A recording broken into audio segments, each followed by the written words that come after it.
has apologised for failing to engage with people in Folkestone before housing 400 asylum seekers in a former barracks there.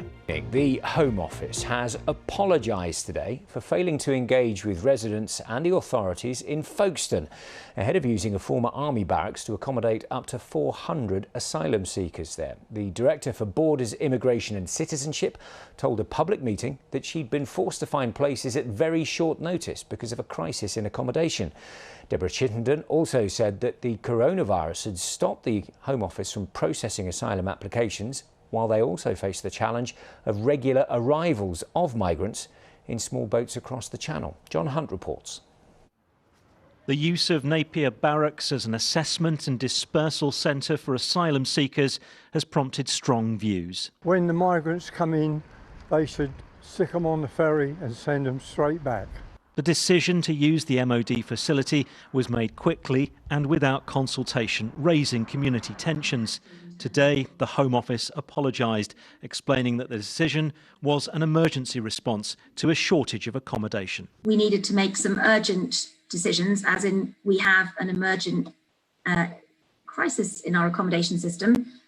We continue to have, as you are acutely aware, regular small boat arrivals. So we've got a continued intake into the system, and as I described, a real challenge in a system that is essentially blocked as a consequence of COVID.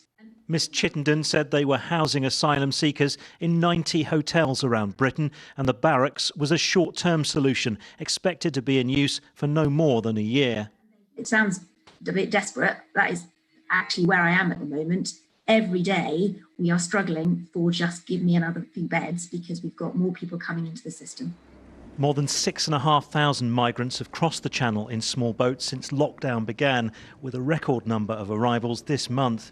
The Home Office finally tried to reassure residents today, saying all those accommodated at the barracks will have quarantined for 14 days before being placed, will be given a programme of activities to keep them occupied and will be dispersed as soon as possible. The people being held, they're fellow humans just like you and me. In my experience, the people who have arrived simply want to get on with living their lives in peace and build a new life here in the community. The asylum seekers are free to come and go from the barracks, but they are obliged to stay there overnight.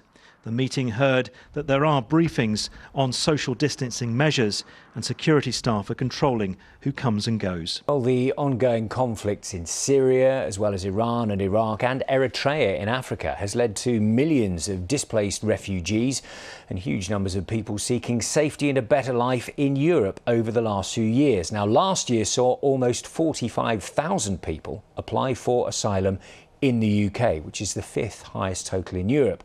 Unprecedented level, almost 7,000 already this year. And it's that pressure that's led to the use of the former barracks in Folkestone as temporary housing for migrants. It was arranged by the District Council, who invited residents to send in their questions. Hundreds did. The answers will have reassured some, I'm sure. The responses showed that there was a crisis, an emergency at the Home Office trying to deal with these record numbers of small boat crossings and the obligation on the Home Office to provide them accommodation while they process their applications. We heard that the barracks in Folkestone is the biggest of its type in the UK. It's full board, 3 meals a day. There's TV, Wi-Fi, sports equipment, English language lessons. OK, John, thank you.